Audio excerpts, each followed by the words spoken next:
right, here we are. It's another week, another dollar to be made. It is Tales from the Head podcast with your host, Coop. And your good friend Danny. Here we are, man. Here we are, another week. It's weird. I'm wearing the same shirt as last week. I don't know if anyone Yeah, noticed that. me me too. Even seeing glasses. It was long. I did laundry yesterday, so it was It just, a sometimes few. 7 days later, you either getting You chased know, around by a girl in a well or you're wearing the same clothes as last week. yeah. You have all your fresh clothes is now back on top, so you just wear that, and you You know who forget to else is wear the back on others. top? We're back on top. Oh yeah, Have you seen our numbers this week? I have not. Is it? No, I It mean we're doing pretty good, but not like oh, we're okay, good. definitely not on top. That But was we're just a doing good. really dumb segue that really had no value. Just to make us feel Have you better seen for our it. numbers? We're like, no. We're like, yeah, me neither. I We're didn't check. killing it. Killing it No, in Saskatchewan.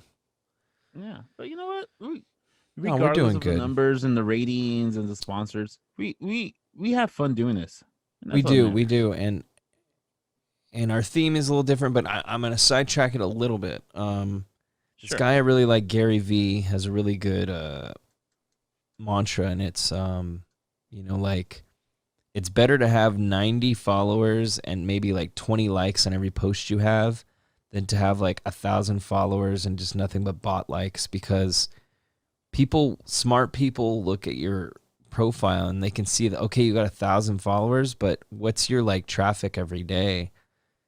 And Yeah. if you don't have traffic every day but you have 1,000 followers, it's like those aren't real people.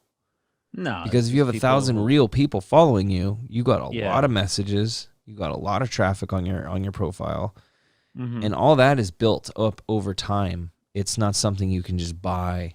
Um, Yeah. and I feel like in our heads we've seen all these people with success, and I feel like once again we attribute other people's success to our expectations of what we need and what we want out of things. And it feels good to have people tell you, look, what you're doing is not wrong. You should feel like it's a win, even if it's not. Why are you comparing yourself to a Joe Rogan or Yeah. someone that does this full time and has already established a career well before they even started podcasting? We're not doing Yeah. any of that, so we can't No, and expect the those same guys, you numbers can't and even level of compare. success as You can't even fast. compare. Like those guys are like in the league on their own with like Yeah. the $1,000 per episode and all this thousands of listeners per episode. Hmm. They're in the league on their own, so it's not fair to compare. Like, yeah, you can Yeah. thrive for that, but Right. realistically, it's like, Exactly. and you know what, Coop? The good thing about it also, this kind of goes back to like our topic that we talked about uh several weeks ago Hmm. about music. Like, we grew up with the DIY mentality and um Yeah, we kind of like did. yeah, with that, and then like supporting our friends and all this stuff in different bands and trying to be in bands and ourselves. So Hmm. we knew that we would never be like fucking Metallica or like Yeah. these really huge bands like Blink. You're never gonna be Blink-182 because they're just like in the league of their own. But we But just wanted to do it. Yeah. yeah, but we're just content with like playing at the cave in front of like 20, 30 people. Like, Hmm. Yeah. and if it was like not including our friends and shit, like that was cool. Or like walking down the street and seeing somebody wearing your shirt, you're like, hey, shit. Yeah, that's sick. Like that's like the ultimate like recognition. But Hmm. Hell yeah. I think not to toot my own horn, but I think the biggest recognition I've ever got was my friend. It was I went with our friend Ray to I don't know, some emo night or something, and Hmm. our buddies over in Pinup Productions were putting it on. So we went to this At emo the night. Makla or something. This was in Sunnyvale in Oh, some okay. bar, but our friend Joel from Pinup, he was turning 30, so he's like, yeah, come. Like, I was all excited. Um, so yeah, like I got to hang out with a couple of friends, man. I think the biggest, it was some like the main DJ was like some guy who used to play in a band called Aesthetic Lullaby, Hmm. who I love listening, and he was there. And it was weird because towards the end of the night, we're buying each other drinks. We're like this guy who, like, I play his record all the time and wear his shirts all the time. Like, we're singing like The Used, and we're singing like Emery and Hmm. Poison the Well together. Like we're freaking homies. And I'm Yeah, like, I used to idolize this guy. Anyways, that's super some cool though. some guy comes up to me on that show and he goes, "Oh man, Danny, right?" And I'm like, yeah. that's Yeah, that's that's correct. And he goes, "Oh man, I just want to say, man, your band really got me into like the whole screamo progressive rock stuff, man. I want to say thank you." I'm like, dang, "My band?" that's I'm like, crazy. wait a minute, my band? He goes, "Yeah, man, Kiss the Girls." I'm like, "You knew about that band?" Like, you knew I was part of, like, I was only a part of that band for like a year. And like, I Yeah, think I only recorded demos. I never really like played a show with them. right. And he's like, "Oh yeah, man, but thanks, man. That was awesome. Like what you guys were doing. It's a shame you guys never took off or really did anything beyond that." I'm like, Oh yeah, thanks for "Thanks, rubbing it bro." in. I'm like, "Thanks, bro. Thanks for yeah." Thanks for I'm rehashing all, all that. "Yeah, thanks, bro. Let me go back to drinking." No, but Yeah. I'm like, "Thanks, man. I appreciate that."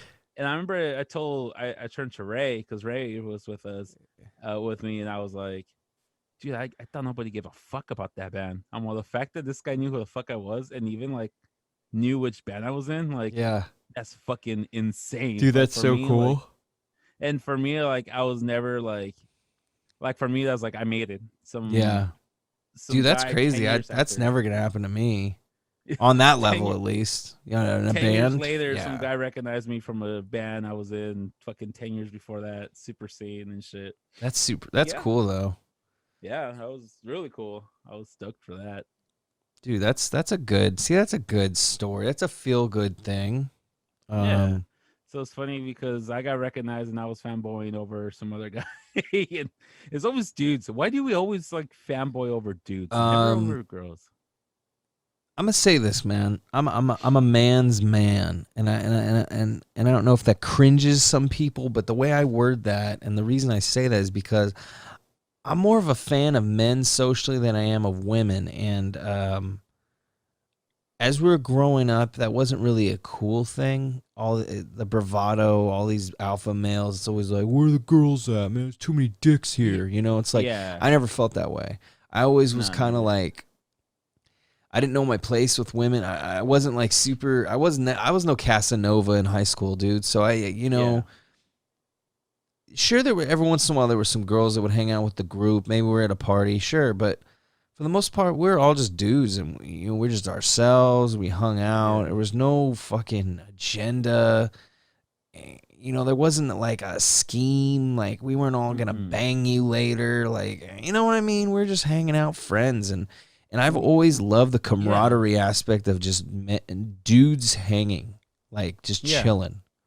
That you just And don't here's the get thing, with dude. guys and girls hanging out.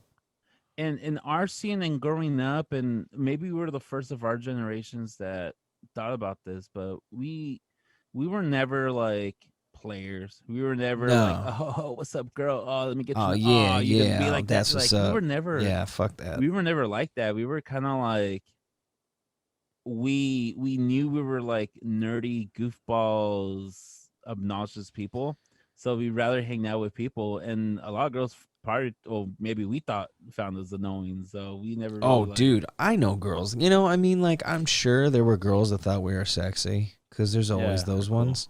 But like Yeah. those ones. But for the most part, we weren't trying to be cute, No. and I think anyway, the girls that were hanging out, Mm. we weren't clearly we weren't vibing.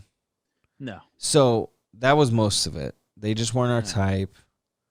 I was never into scene chicks. So all those hardcore shows we were going to, none Yeah. of those girls look hot to me. It was those guys, and those girls would I beat our just asses also. yeah, I wasn't into it, man. Like it wasn't my Yeah. thing. Like I enjoyed going there for the music. I enjoyed going there for hanging out with my buddies.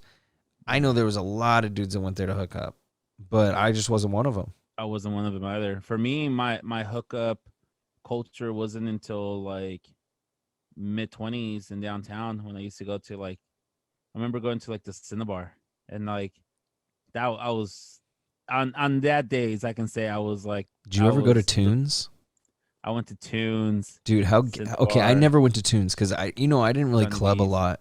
But Yeah. dude, how bad was Tunes? it was very. I only went once, and it was very like Only went cringy. once. That's bad. Yeah. Also, the other place I never liked going to was like the San Jose Bar and Grill and like Tres Gringos right next door to it, I because it went was to all Trace once or twice, and it was just a weird environment. yeah. It because it's Trashy. a yeah. It's just a big ass piss show, dude. Like Oh, dude. people pretending to be something they're not, Oh, and it's dude. all like Yeah. in the and like I don't want to be cheesy on this shit or anything, but like yeah, when I used to go to like the Cinnabar or like Johnny V's or the Caravan, like yeah, there was like the rocker girls. Me and my friend used to call them las muertas, the Hmm. deads, Yeah, because yeah. those the Mexican rocker Yeah, girls, and they got those the were always cocoa my fucking tattoos on them. weakness. Oh, dude, like the Maryland muertas, like Yeah, yeah. pin it Marilyn like Monroe, but as a skull. yeah, yeah, yeah, I yeah. know what you're talking about. And like that was our like that was I was always attracted to those type of girls, Yeah, and maybe I yeah. still And am. you know what I like Um, about that too, though, is they're kind of retro. yeah, Like yeah, there's something. You know what that look does for me as well. It's kind of like a. the rockabilly look. I'm not a huge fan of it, but I understand the appeal because it's classy, Yeah, but then not yeah, classy at the same time, yeah. Like, don't get me wrong, I hate right? rockabilly music. Yeah, There's me too. only very small rockabilly music I listen to, and even then, it's more punk rock Right. than rockabilly. Um, but I totally dig the like The look.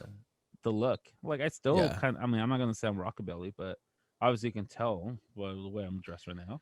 But no, like sometimes I'll wear like my button up shirts and like I'm always in jeans and Converse and my hair like right now it's shitty, but usually I have it like slicked back and stuff. You look like a So champ. I can pull off the rockabilly look if I wanted to, but I'm not. I'm not gonna fucking buy a stand up bass anytime soon. Or be an extra in the Sandlot. But Yeah, um, you know, but teach yeah, his own. that's when I really went like to try and hook up with girls. But even then, like I valued more a conversation before like Yeah. hooking up with a girl. And I wasn't never like the fucking player type, like, oh, what's up, bro? Nah. Like, because even then, like, I would still say like goofy ass shit. I'd still be a fucking big ass dweeb Oh, and a dude, me nerd too. Like, and a I forgot what other term to use. Not nerd, but like dork. yeah. I don't Anyways, know. like I'll still say Loser. like stupid as a what Loser. Like, I don't loser. know. No, I'd still say like stupid ass shit. Like yeah, that we'll save that for another episode. But I'll still say stupid ass shit with like, and I'll hear myself saying the stupid ass shit. And I'll start laughing, and the Yeah. girls will either like laugh with me or they'll be like, "Oh my god," and just walk You're away. And then my fucking friends and I will be, stupid. "Oh, this guy's so fucking dumb. I was gonna I'm suck your so dick, but done." now I don't want to. Yeah, I remember this one girl once. This is the only time. This is the only story. All right. Super drunk. I'm outside in the bar. I'm having a cigarette, whatever. And this girl who was flirting, talking, taking shots with all day. Again, a Muerta girl. I thought she was the love of my life. I don't know how she looked like anymore. I don't remember her name. I don't remember anything about her. She But might I be know a for real that night, Muerta. No, no, that's fucked up. yeah. All I know is for that night, she was the love of my life. Yeah. Like this girl was like the love of my life. So, and I'm all stuck. I'm like, oh my god, this girl. Like, oh, I'm so gonna sleep with this girl right now. She goes and she's like, I'm outside having a cigarette. She takes a cigarette out of my mouth and she drags it and she's like, Oh, she's being these super flirty. yeah, and she's like, these kill or like cigarettes But are not bad like for you. me. Yeah, she's like, cigarettes are bad for you.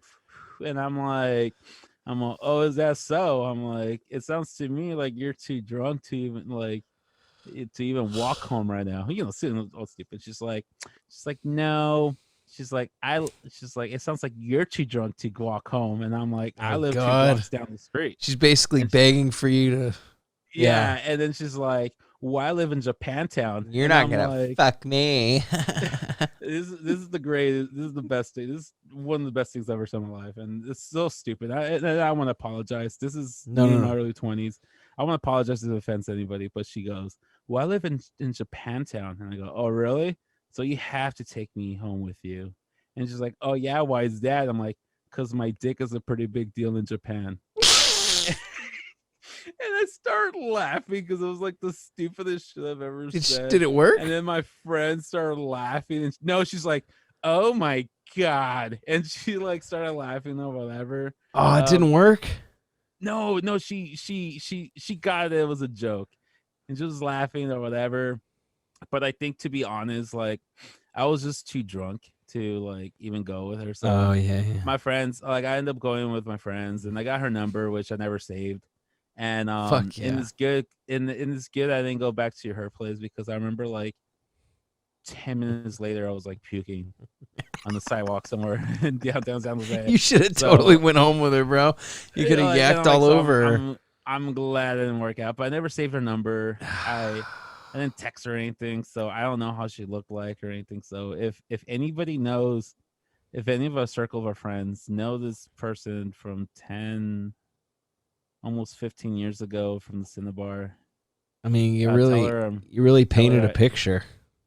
yeah, I tell her, 10, 15 years ago at a bar that hundreds of people go into every day. yeah, We'll constantly. narrow But it everybody, down. dude, you know what's funny though? Everybody, I used to be there all the time. That everybody can just find me at that bar. Oh Like, yeah, yeah. There's regulars everywhere, yeah, I'm they sure. fucking knew me so well, and I was always there with like the black shirts, like looking kind of rockabilly, but not Yeah. really. I always dressed more like the Weezer singer, like the nerdy, geeky kind of My thing.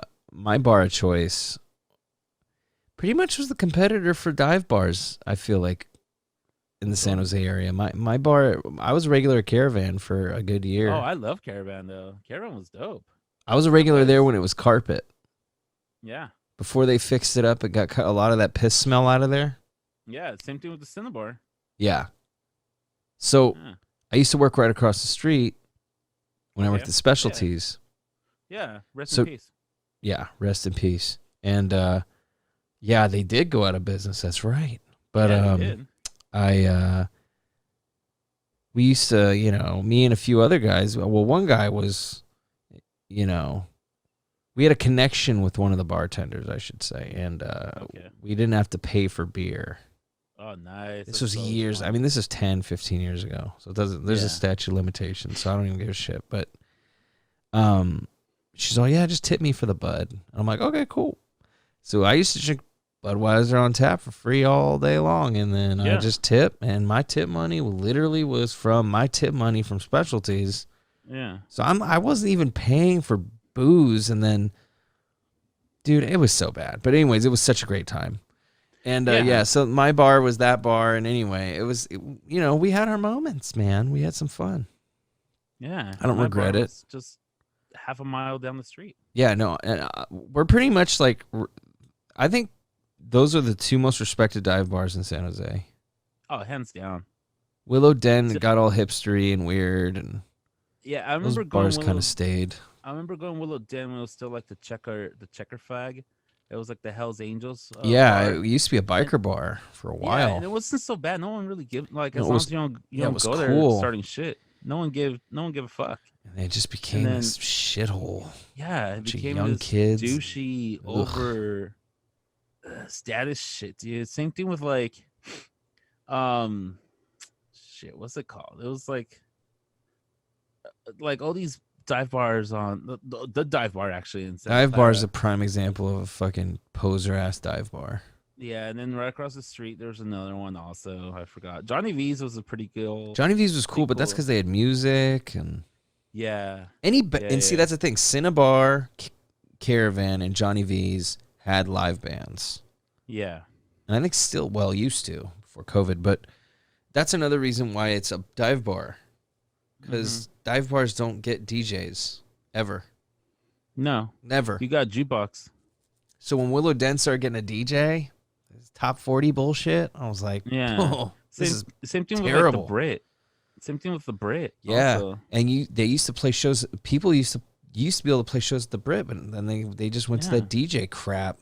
yeah, I was like, who wants and this? like one thing I always loved about like the Cinnabar and Johnny V's and the Caravan is like the music they would play there would be the same music we'll listen to. Like I have vivid memories of like the Cinnabar, and like Slayer will come up, like Angel of Death or like Raining Blood, and the whole place would just be like quiet. Hmm. The dun dun dun. and You everybody hear the fucking freaking rain and the thunder. everybody fucking going the and like the whole place will be headbanging Yeah.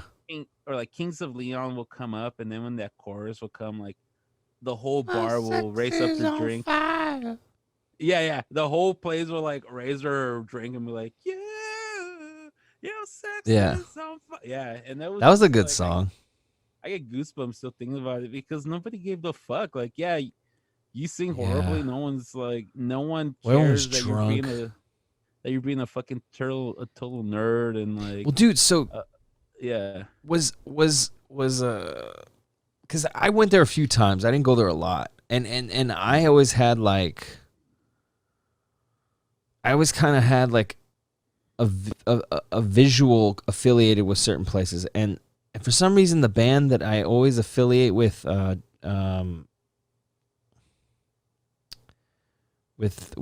not Caravan, the other one that we are just talking about, like a fucking Cinnabar. 80 Cinnabar. I Yeah, always to me it felt like a Misfits bar. yeah. Well, they That's have always what I Misfits. thought, but Yeah, maybe it's because they had a bunch of Misfits stuff hanging up, right? yeah. They had like It was the kind of a Fiend punk. skull It was everywhere. kind of a punk bar, huh? Oh, absolutely. Yeah. Like one of the bartenders did really cool portraits of like Debbie Harrison, Blondie, Oh yeah. the Dancid was there, the Sex Pistols, maybe the Ramones. There was all these like drawings, and it was definitely like a punk thing because yeah, Yeah. like every now and then the Misfits will come up on the jukebox, and everybody was singing Yeah. "I ain't no goddamn son of a bitch," Yeah. Yeah, it was definitely Was more it of a was it punk go? feel. I The got what's the one? something to say. Hey, I can't sing that I one. killed a baby today. Yeah, same thing. It It'll be doesn't that, matter as long as and then it's uh, yeah. and then out of nowhere it'll be mother. Tell Tell your your children children not not to to shut walk the fuck. away from where. Tell your children Um, not to talk to me. hey. Oh, mother. Yeah, it Yeah. was. And yeah, it was definitely like a punk feel to it, but Do you I want to think no one gave find a fuck. hell with me? Hey, I can show you what it's like to you, sweetheart. But then like yeah, it's funny because Caravan I was associated more with like metal. I'll walk in there and I'll be hearing like the ace of space, the Yeah. ace of So I was space. just gonna say, to me exactly, the Caravan was kind of more of like the old rocker bar.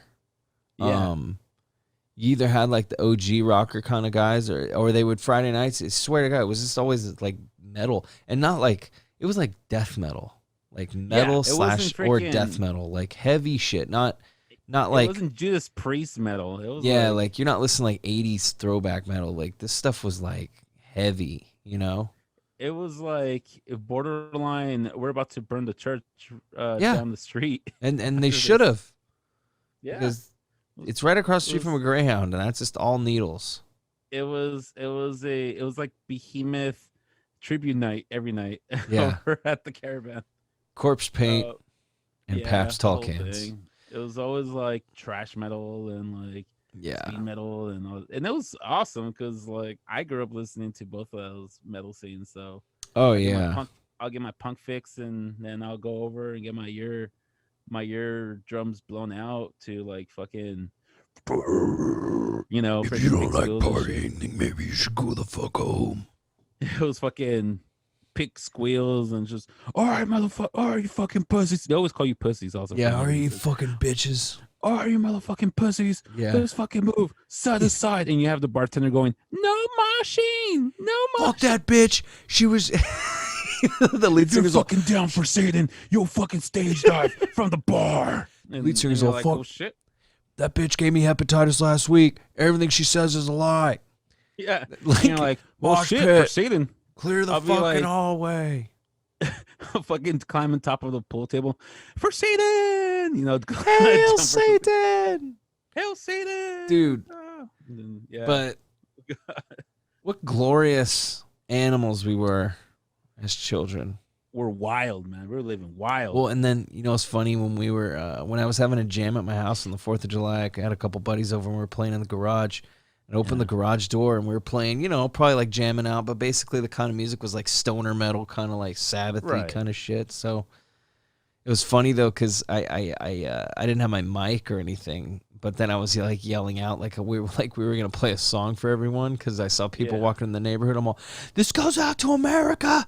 It's their birthday. It's I was being For, so obnoxious. give that for America. Doing this for Celebrate fucking 227.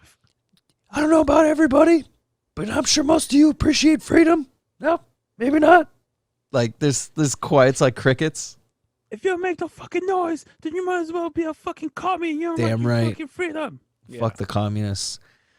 Oh, And no, it's just, it was just fun, like you said, about addressing the crowd and kind of derogatory. You're like, look, get the fuck up, grandma. I see you yeah. moving. Well, remember, like it's been 10 years since the last tour I did, and that was with our good friends in My Over Eyes. Mm-hmm. And it was it was hardcore bands, so we're playing nothing with like we're playing fucking tire shops with like other hardcore bands Yeah. and shit. So it was always like, wake the fuck up, you fucking pussies. Yeah. Boom boom. Yeah. Yeah. Yeah. Like a breakdown was like, dude. fucking represent, bitches. Yeah. Dun-dun. And I'm always like, can we not call them pussies and bitches? Can we not use those terms, please? Can we be more, can we just say, hey, dudes? Danny was already trying to PC it up for a hardcore Yeah. band. I'm over there in the freaking, I'm over in the merch table. Hey, sorry my singer called you guys pussies and motherfuckers. We're stoked you're here. Thanks guys for coming out. Dude, Here, have a that'd pin. be hilarious. He's like, he goes in like this. He's all right, bitches, all right, pussies, and then you just get on the mic. You're like, but not all of you were pussies. Like you're like Yeah. interrupting him just to like lessen the load. You're like totally taking the thunder out of the band. Not everyone's a pussy. You don't have to move if you don't want to. We He's played excited. somewhere like in Idaho or something. Yeah. And one of the hardcore bands, he goes, "All right, you fucking faggots, let's see some fucking movement up there." And then like the very next like hardcore band goes up, is like, "I just want to address homophobia has no place here for." I like totally called us out. You're like, my bad. I And, thought this was a red state.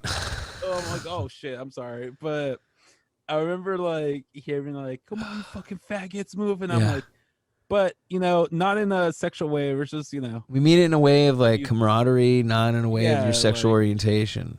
no, it's not sexual. We're just like we just want to hype you guys up. I mean, if you want to blow a guy after the show, that's your prerogative. we don't care if you're gay. Shit, some of my best friends are Buy a gay. t-shirt. I don't care. Like I don't Get your care. boyfriend a t-shirt. If dude, good for you if you're gay, dude. Like that's a lot of balls for coming out and being I mean, gay, openly gay. Literally a lot of at balls.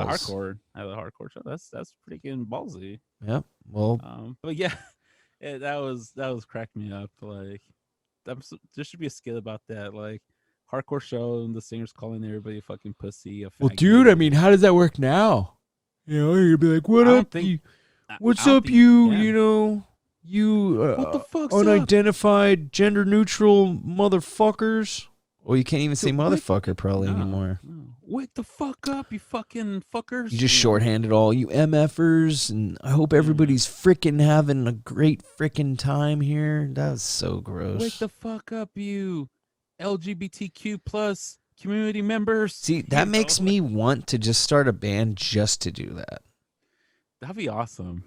I wanna- Like, just be the only band that really just fucking, like, no one wants to play after you. Because, see, here's the thing. Like, even if you're not the headliner, dude, like, if you're that band, like you were saying, like when you guys were playing with My Over Eyes and you guys were like, what's up, faggots, and all that shit, like, that next band didn't even want to follow you because they're like, they didn't get the level of, they weren't on the same level, right, of Yeah, they didn't intensity wanna get- and they didn't wanna be vibe. associated. Yeah. So it's like, it just makes me laugh because that's kind of like comedy. Like some comedians kill it, and they're like, "Oh, I don't want to follow that. That's hard." And it's like, Yeah. and in your guys' case, it was because you were just verbally abusing the Idahoans. Yeah. Dude, I support that though, man. Those potato farmers, Wake, they deserve to get called faggots like everybody else. yeah. Wake the fuck up, you fucking pussies. Yeah. Bum, bum, Dun, bum, dun, bum. dun. Yeah. My wife Yeah, just I left mean- me. Dun dun. I mean, Dun dun dun if dun. you talk to us at the merch table, it was always the merch table, by the way. If you always talk to us at Oh, the merch dude. table, you'll see that we were always like super Yeah, it's sweet like it's a guys. persona. Yeah, it's just It's like, like don't worry, we don't hate gay people, but when we're on no, we stage, don't. we're like Chick-fil-A.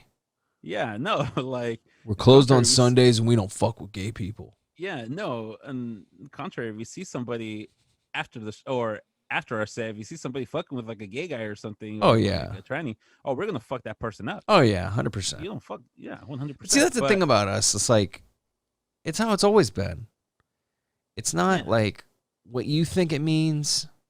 It's always what it means to everyone. You know, like that word doesn't even literally mean what it means to most people. It means like asshole. It means like loser. It means like shithead. It means stupid. It doesn't mean yeah, like a guy who wants to be with another man. And it's just no, how we grew up. And I yeah, got to understand that's not how my son's going to grow up.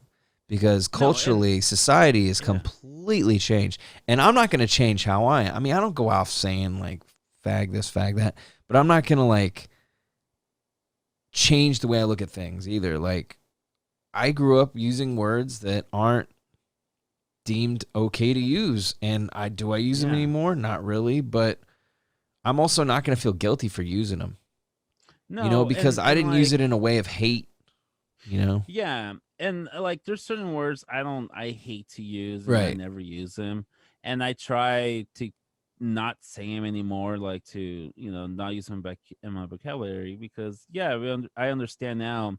Sure, I'm not saying it from a hurtful Hmm. or sort of way is meant for something else, but there's Right. just okay. I understand that for some people that is hurtful, and so I Right. respect. I don't use it. So like the word bitch. I hate using the word bitch. I will never use that word. I hate it. Yeah. I'm not a big fan of it. The N word, I absolutely cannot stand the N word. Period. Yeah. Um, and then like yeah, like oh fucking pussy. God, I don't like using that. I use bitch a lot. Yeah, I like I I use I'll it a say lot.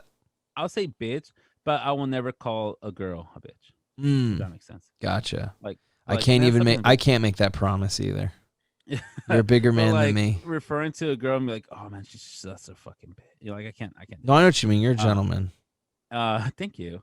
And like, fag or oh man, it's fucking gay. Like Yeah, see, like, I grew up listening right. we grew up using it and we know it's not meant to But like and that's the thing, neither of us would use it that way. no, absolutely not. We're And I don't think respectful I've ever to used it that way in my life.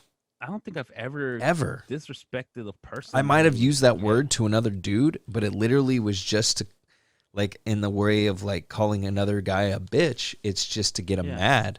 It's Yeah. just to be an asshole. It's to insult them because Yeah. they're gonna get offended by it. It's not because you're like, oh, I saw that guy. No, it has nothing to do with No. that. It has no sexual orientation. It just, It's it's just masculinity. You're it gonna call is. And we somebody grew up out for differently, their man. macho Like, masculinity shit. I guess in a way, I appreciate that kids are a little. But see, that's the thing, man. The bar just moves. So, like, just because they don't Yeah. use those words doesn't mean they don't treat people or persecute people still. So, Yeah. language is fine, but it ain't going to fix society. Getting rid of these words ain't going to fix society.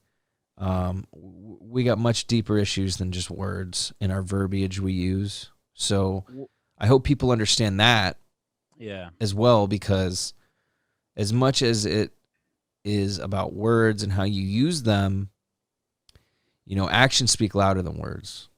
Absolutely. So Yeah. I feel like I said, there's a lot more issues out there than just names, labels. Yeah. I feel like actions are probably the thing we should attack first Yeah, and that's try the and first work thing we on. need to look at. And then it's just words are words. Like, there's that whole old adage, and it sounds super corny, but it's true. It's like, I'm rubber, you're glue, and I don't say it, and you'd sound like total loser, and you deserve to get like beat up after saying it. But there's a lot of truth to it, and basically what it's saying is, say whatever the hell you want, because at the end of the day, I don't have to internalize it, or I don't even have to acknowledge what you said. And see, Yeah. I feel like people need to start behaving that way a little more, and I need to do this as well. Is I'll hear something, and that doesn't mean you have to react to it, man. No, And you don't have to make a comment for anything. I'm very I mean, reactionary too, but I feel like If sometimes it you hear something that bugs you and you know it's just not going to, because you're never going to, here's the other thing. You're never going to change someone's mind. no, Realistically, you're no. never going to fix them. You're never going to change their mind. So if they say some pig-headed shit, either let it go or just walk away. And I That's mean, it. if they say once or twice, I mean, if it's you want like to okay, fight them, whatever. go for it. But I'm saying there's two Yeah. peaceful options. You let And it if yeah, go or you if walk it's like away. somebody who's constantly doing this over and over, not just once or Yeah, twice, then but you like got to over go. every You got day, to walk then away. yeah, you either okay, this fool's my friend. If it's like somebody you know he's just being a bully or an asshole, just be like, hey man, what the fuck's the problem? Or you're like, oh you're a fag. Like so Exactly. what? So Right. what? But then here's Yeah, the thing. I The don't give a so next what. day, if you're over there telling him, so what? That's your fault because you're not going to change that guy. That's And true. if it's bothering you, you got to get out of there. Yeah, Because a guy like that is walk away. never, I mean, I respect you for saying something because you need to say something at least once because maybe you Yeah. can get through to him. But don't expect to get through to people because some No, people and are don't just expect that person to jaded. change. They just want to, exactly. Because, like we talked about multiple times, even on this podcast, change has to start with you and you have to want to change. So Exactly. that guy doesn't probably want to change. Yeah. Yeah. And that's a great segue is change because change could also be related to death. And Absolutely. we are last episode we talked a lot about how things we can do to be healthy, to prolong our life Mm-hmm. in general, and to just live a more quality of life, right? So this week we kind of wanted to touch on dealing with death throughout our life, but at older ages now, because we were kind of looking around and we were reading up and it said because people are living a lot longer because of healthy lifestyle choices, which is Yeah. contrary to what a lot of things are. They're saying people are so unhealthy, but statistically it's proven we're living longer, whether it's the beauty of science or Yeah. the fact that we're just being a little more, okay, we're in touch with what we need to do and this is how we're going to live.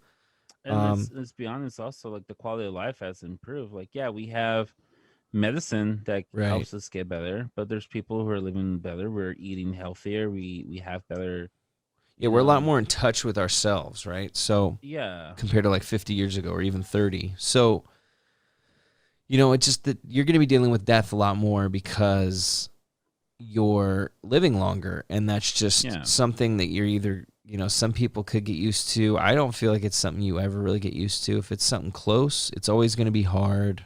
Yeah.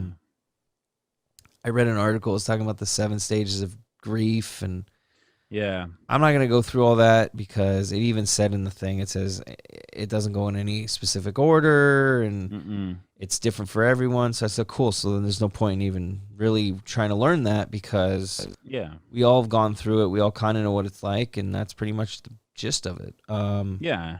I didn't want to And break we it all down on a process it microbial differently. level, but I kind of did want to just have us touch on our ideas on stuff. Everyone's kind of Absolutely. got this foggy perception of death, right? Like Right. either people think there's nothing and you just very atheistic where you just be kind of just go into nothingness, right? And then there's some Mm-hmm. people that maybe believe this grand fucking Norse mythology. I don't know. Maybe Yeah. Valhalla, right? Maybe you Yeah. believe in a heaven. So I kind of wanted to just touch on that. If you're open to sharing what Yeah. your Absolutely. what your view of the afterlife might be. Yeah. Well, I mean, I was raised Catholic, Mhm. so there's like the whole, once you die, your spirit goes to you see St. Peter's, and Right. he's the bouncer. He tells you Hmm. if you are If going to you're be on the allowed to list or heaven. not. Yeah, if you made the cut, if not, you're gonna go back to limbo, or you're gonna go and to hell, to one of the seven chambers of hell, and pay off for your sins. But with that being said, of me being raised a Catholic, I don't follow the Catholic religion. Like, I mean, I understand it, I know it. Hmm. I'm very, I'm very in tune with that Yeah. mentality. But I'm mostly spiritual Hmm. rather than religious, if that makes sense. Yeah, that makes sense. Um, and my idea of death is once you pass away, I still feel like you leave a certain amount of energy around you. Hmm. If there's certain things that you just didn't were able to do or express before passing away. I feel like that energy is strong enough to residue, to find peace. I'm a strong believer of the afterlife. I'm a strong believer of like ghosts and Right. spirits and also reincarnation and stuff like that. I'm a strong Okay. believer of that. So I definitely do believe that once you pass away, because I'm not sure if you ever experienced somebody passing in front of you. Um, No, I actually haven't I experienced that at all. I kind of did, and Hmm. it is very fucking changes your perspective of Oh, everything. I bet. But when that happened, you literally see this person who was alive 5 minutes ago. You see this person being carried out, and you just see that there's no soul in there. Mm-hmm. There's nothing. Like Mm-hmm. whatever energy that person has is no longer there with them Mm-hmm. or her. Um, so I feel like that there's definitely like a spirit that either carries on, carries over, finds rest. Maybe your spirit does rest with you also. Yeah. But I definitely do believe in reincarnation. I feel like you repeat, your spirit gets, maybe it gets on hold for like 30 days or 90 days, and then it gets reborn into another person and you get to relive the whole thing. But I'm a strong believer of spirituality, Right.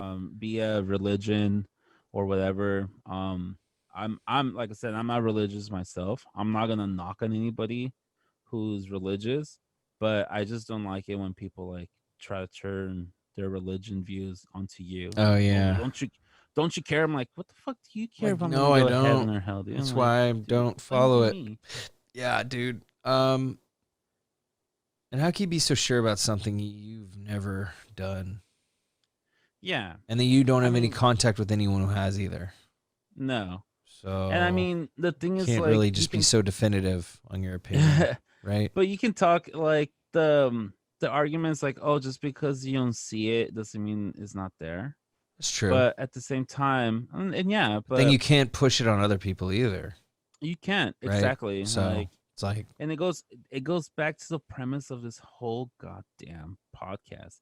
pun Like you intended. cannot force a change into a person if that person is not willing to accept that change. Yeah. You have to make the change for yourself. So like if I understand like by as much as I hate religion and the church and stuff, Yeah. I've seen it done some great stuff. Like Yeah. either help people, help the poor, or like a person who's been going through really hard times where they, with substance abuse or like thinking that their life is, they're better off not living. They turn to religion and they find a new meaning in life. And I think that's very powerful. And I'm all for that. Like I've that's cool. That's awesome. If that works Mhm. for you, that's awesome. I'm never gonna knock on that. Right. But at the same time, just because you found your inner peace and you found what works for you, Right. don't throw it at in me. Like just how I do my own Hmm. things to make myself feel better and stuff. I'm not gonna throw that at you. Yeah, I'll tell you what I do, but I'm not gonna tell you this is the right way. Right. Because who the fuck am I to Different. say this is the right way? Yeah. Different strokes, different folks. Right. Yeah, but that's as far as like once a person passes away, I feel like there's the whole spirit aspect, and that spirit kind of goes somewhere, finds inner peace finally, maybe it goes and rest finally, or maybe it goes and needs to fix certain things before it can move along. And then I feel like those spirits sometimes go back inside another person and they relive your life. I totally feel like your dreams, if you dream about living past lives and shit, I mean that's a whole trip in Right. So itself. your idea is, if you do move on to reincarnation, you don't really have a live recollection of your past life. You're just No, kind it's of like a hard reset. a hard reset, right? They might have like little deja vu moments here and there, Yeah. like you kind of said. But okay, I get that, because I feel like that is way too much for a human being to endure and to still Hmm. behave normal with everyone else if we're Yeah. not all just 1,000-year-old people reliving a life every 100 years. Like, it does seem like eventually we'd be like, okay, this is enough. Like, I don't want to do it again with a dorky white guy. Yeah. I'm supposed to be a black man. Why do you always play the dark and white guy? God Fuck. damn it! Yeah, You I know, don't like, want to be could the you racist no imagine that more. guy that's Yeah, like, no, no, no. I did no, 2 rounds as the Asian dude. I'm not doing it again. no, no, that was the fucking deal, man. Yeah, Two I times and told that you. was it. I'll fucking mop floors for 50 years, but I'm not fucking doing it again. No, I'm good. I'm done. Done. Yeah. Um, yeah, because then that if you live That's a in lot, like dude. Yeah. Groundhog Days, reliving the whole day your life every fucking day. That's too much. That's way But I too mean, you much. wouldn't know. But whatever. Exactly. That's why I I was I knew you were kind of going that way, but I just kind of wanted to ask because I was like, because that's kind of how Yeah, I feel too. If I do believe in that, because I yeah, somewhat, for me, I'm a stoner, so I'm always thinking about my mortality. I'm always thinking about weird little alternate things that most yeah, people will think about, but probably not as much. But for me, I'm so indecisive. Like I'm kind of like you in a way. Like since I believe so firmly in karma, I do like to think I believe yeah, in some form of reincarnation. yeah, Like I don't know if I'm going down to the T on like Buddhism, where I believe like if you're an asshole, you're gonna come back as a roach. But I don't know. I believe that I'm open to that. I think that that's yeah. not super Yeah. crazy. I, Doesn't sound far stretch. Part of me, you know what I think? I think that our perception of heaven and hell is skewed because what I think is um,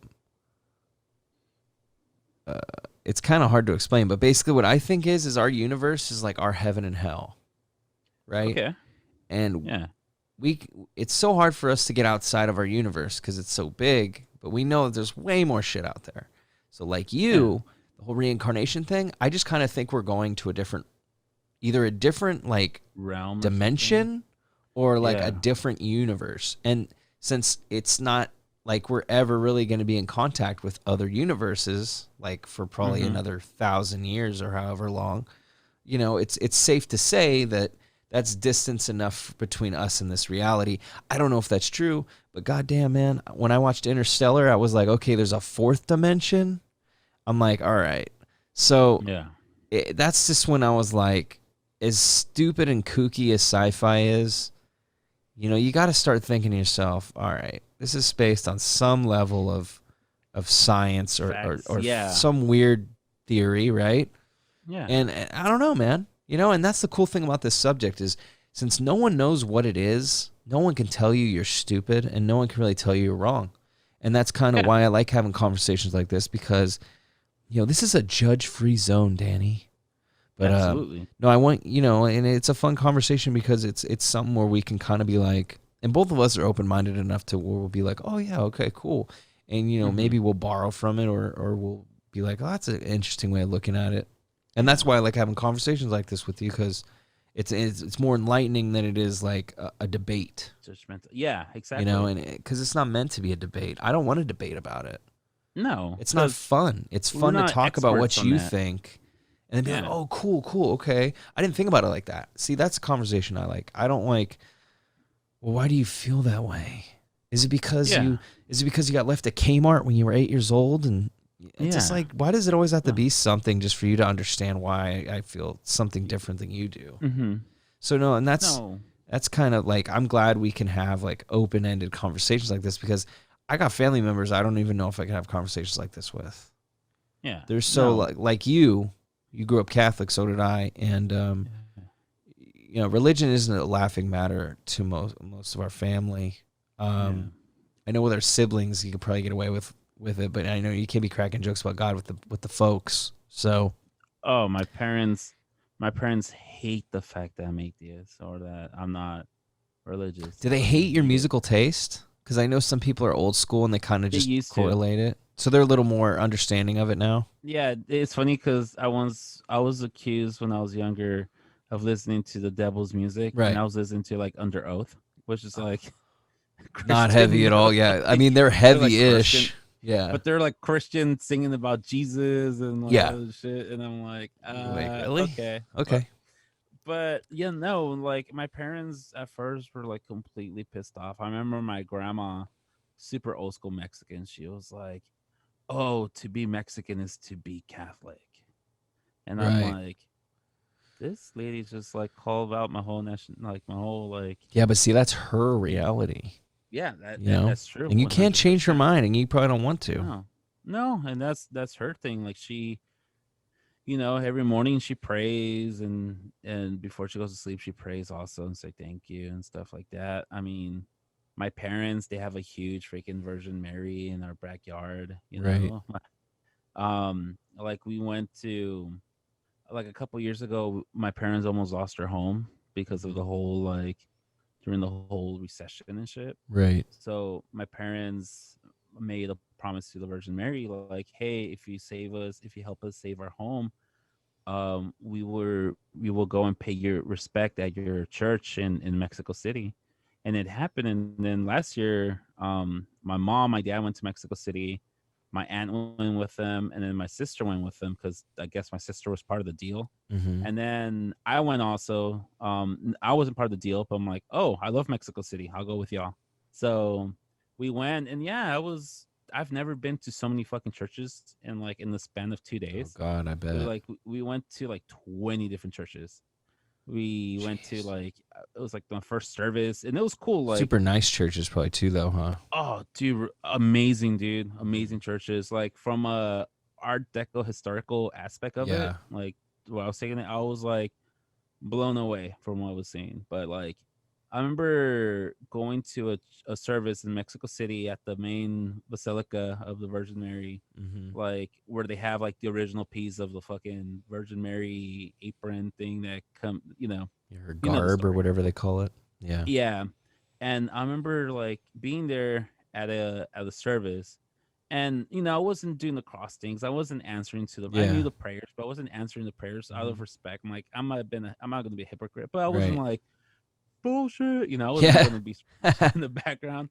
But I remember like, dude, like I was sitting there, and there would be like super old ladies, like 67-year-old ladies, basically on their knees from like the door entrance, and they'll walk all the way up on their knees, like praying, like that they were like paying Yeah. some sort of homage. I remember seeing this. I'm like, at first, I'm like, how fucking stupid are these people? Yeah. But then, like halfway, I'm like, wow, how passionate are these people Right. about their religion and their faith? And I couldn't knock it. I Hmm. couldn't knock it. And I remember it was a very beautiful experience, like just being there with my parents and my sister and seeing my mom and my dad just like so happy and paying their homage to the Virgin Mary for saving their home. And then I remember we went. If you guys, again, I don't want to get too deep into freaking the Catholic story, but if you remember the story, some Indian called Juan Diego, the Virgin Mary appeared to him in top of this like hill, Hmm. and you can walk that fucking hill. Like the hill is like right there, and Right. there's like on top of the hill, there's like a church where supposedly the Virgin Mary appeared. Was seen. And I Yeah. remember being there, and I'm like, at the same time, like, fuck, if this story's true, this is fucking crazy. Like where I'm at right now. And I Right. remember being there at the inside because up there's like a chapel, and I remember my dad going. I'm sitting myself, my sister, my mom, and my dad, and my dad turns to my sister and he goes, "Hey, I want all my kids to come, next year. I want all my kids to come here. I want everybody needs to come. I'm all that's the one thing I asked you guys before I pass away. And like I want all my kids to come to Mexico City and like experience this with me." Hmm. And I'm like, all right, sure, pops, but I'm not gonna be fucking religious or anything, but I'm gonna go because it's my dad's. Right. My parent, also my mom. My mom wants to do that also with all her kids, so respect for my parents. And like, yeah, I can hate religion all I want, but at the same time I respect faith. And if especially if you're real about your faith, not like Hmm. trying to cover yourself behind religion even though you're an Right. asshole or something. Well, and that's perfect that you said that, because that's kind of what I was just kind of going to connect it with was Uh-huh. I grew up around people that were very atheist, and not my folks, but some of my friends. And me just not even admitting that I'm atheist, or they're just going through a lot of rough moments in their lives. So they were always Yeah. kind of like dismissive to me even being remotely entertaining or positive about shit, which, always bothered me. But then I always hated the real religious people too. So I kind of just, like everything in general, I just hate everybody. But Yeah. the one thing I noticed that helped me hate on the one thing I remind myself when I want to judge people for something that I don't quite get, like dragging your knees through a church to pray. Yeah. But here's the thing that I look at is like, okay, but look, here's the thing. This gives that woman happiness. And when Yeah. she's there crawling on her knees, looking foolish to you, not to you, but just in general, to you Yeah. and as a random person, just remember that she's happy. She's going to go home when church mass is over and she's going to think, "Man, what a great day I had." And Yeah. see, and Or that's like, the way I yeah. correlate is like we don't have that feeling with church. But we have Mm-hmm. that feeling with other things, like that's how we feel at concerts. Like Yeah. Yeah. we're dragging our Absolutely. knees to the fucking front of that stage, and then like at the end of the Yeah. show, we're feeling like, man, what a great time, what a good time we had.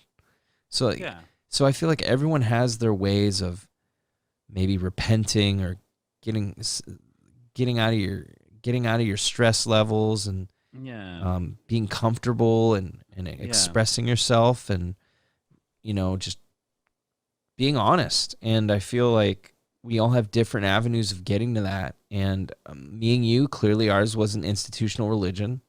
Mm-hmm. We were educated on it. I didn't get confirmed, but I did take first communion. Yeah. Me too. Um, I used to do Wednesday church classes after school, in order to get my communion. I hated it. And I Yeah. didn't just hate it because of the subject matter. I hated it because a lot of the kids I went to that class with were assholes. Yeah. And by the way, really, really good at knowing all the religious stuff, terrible people.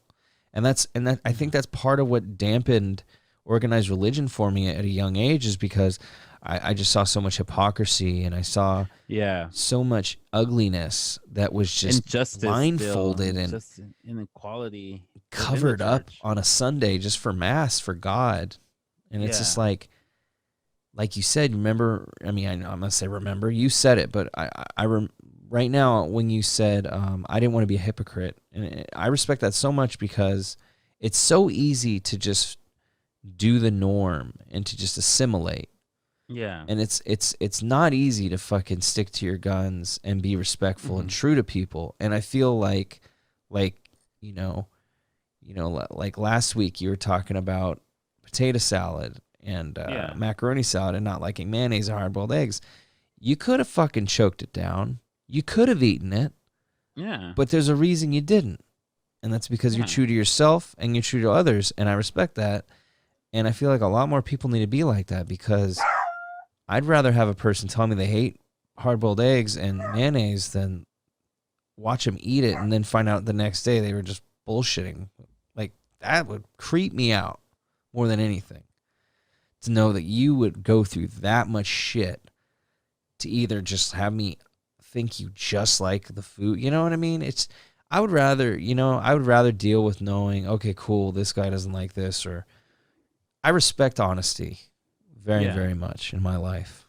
And I don't always like hard truths. I don't appreciate them at the moment, but I think, honesty is key.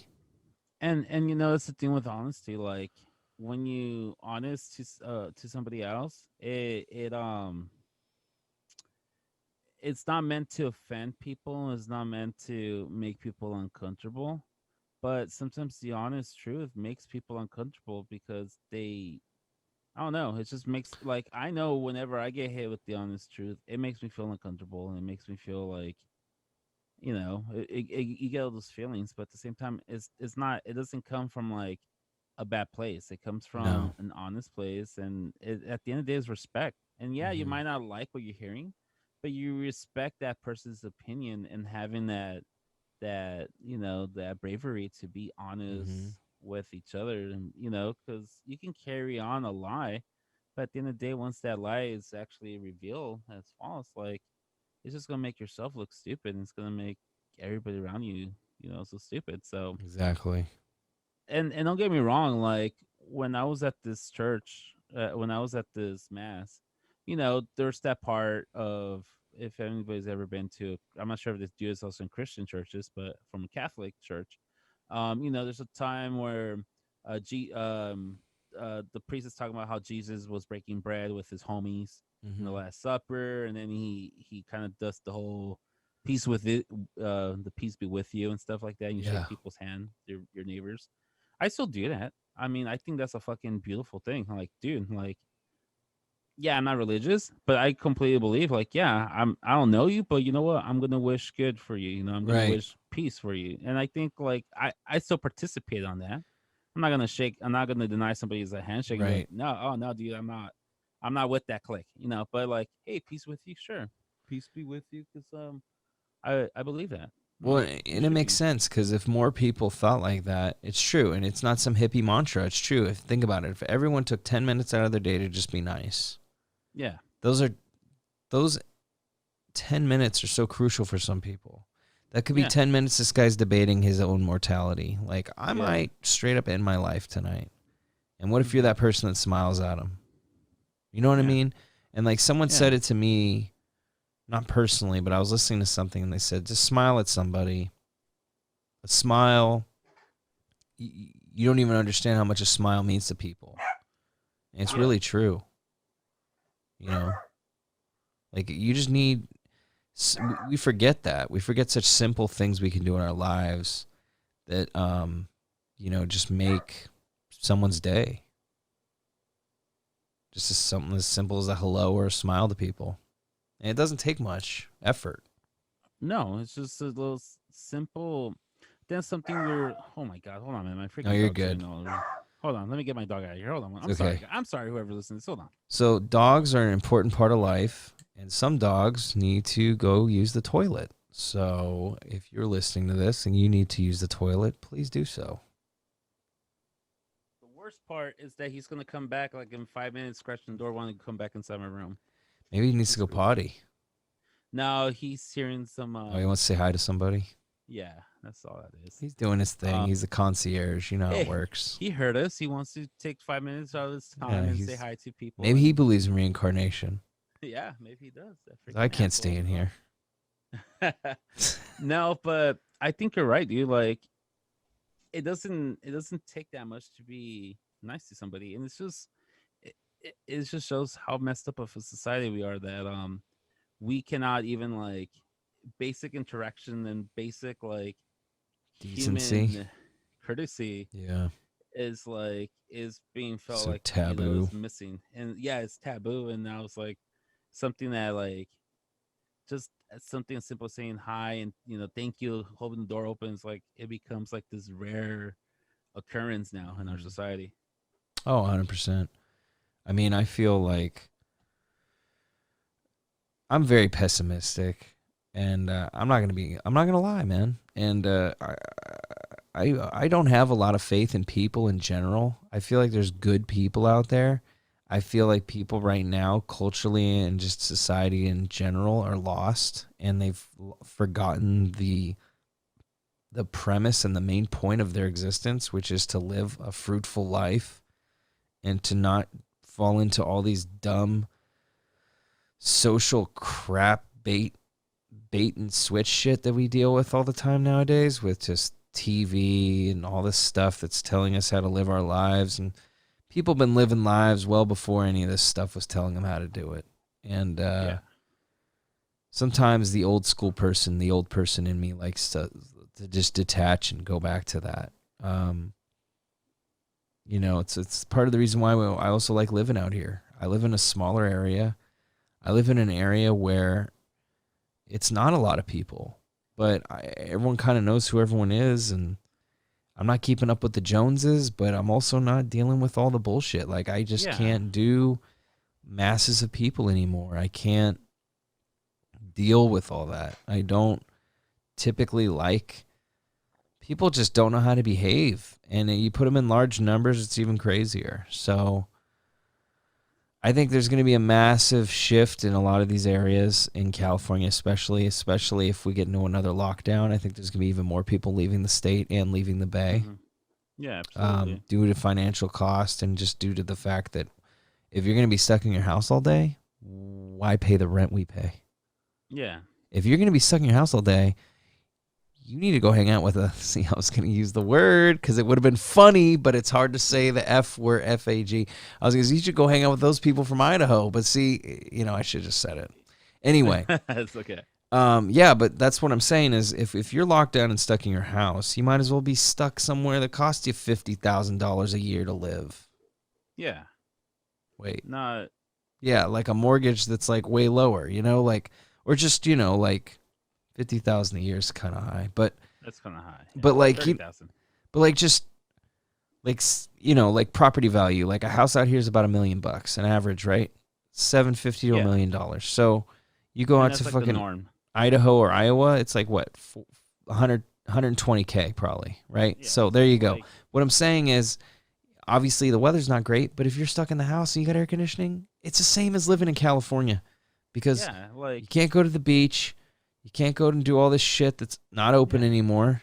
So I get it. A lot of people are leaving the state. But And I I'm was just looking at, like, when I was looking at places in Texas, like in San Antonio or Paso, like houses over there, like nice houses were like 250. oh dude, way cheaper. Yeah. And like, yeah. Well, I mean, I'm pretty sure, like, if it was like today, it was like it was freaking hellish Oh, but outside. that's every summer for them out there. That's freaking every day. I mean, Yeah. just have the AC on and Exactly. You're not run even to going the to car and run notice. back, or don't even go to the car. Like, have everything delivered. But that's what I'm saying is like you take the great weather out of the state, and like we were mentioning, we're privileged for having the great weather. You take the great weather out of the state, what do you really have? Yeah, nothing. Not a Just a bunch lot. of, like, It's not much different than any other state at that point yeah, a because lot of you don't have the douchebags outdoor banking. stuff, which is probably 70% of our tourism and our appeal is our weather. Yeah, Then it's the amenities we have, like with all the agriculture. I mean, we grow most of the produce for the whole country, I think. yeah, But yeah. But it's just like, it's just there's so much, and I think things are going to change a lot because of what's going on this year, socially, economically, and I don't know, man. It's gonna be interesting. The good thing though is it won't affect this podcast because we're already doing it remotely. That's true. So, Thanks to technology. and that was always kind of my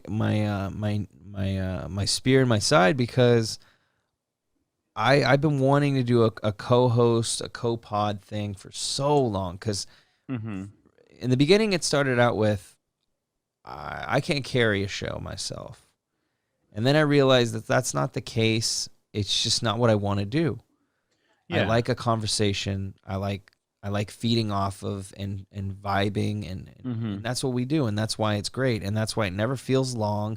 And then we're always like, man, time really got away from us. But see, Yeah. that's We're what I social love. people.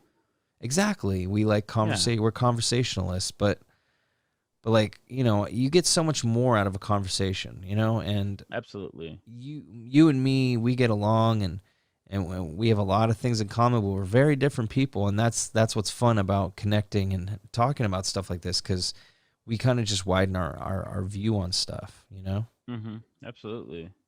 And yeah, like, we're different people maybe, but when it comes to, like, our core values, we're pretty much the same. Yeah, but you know what I mean. That's what I mean. Like, Yeah. you can be different and totally get along. I mean, Mm-hmm. it's not like we're faking anything here. We don't Yeah. need to do a podcast together. We wanted to do one, and Yeah.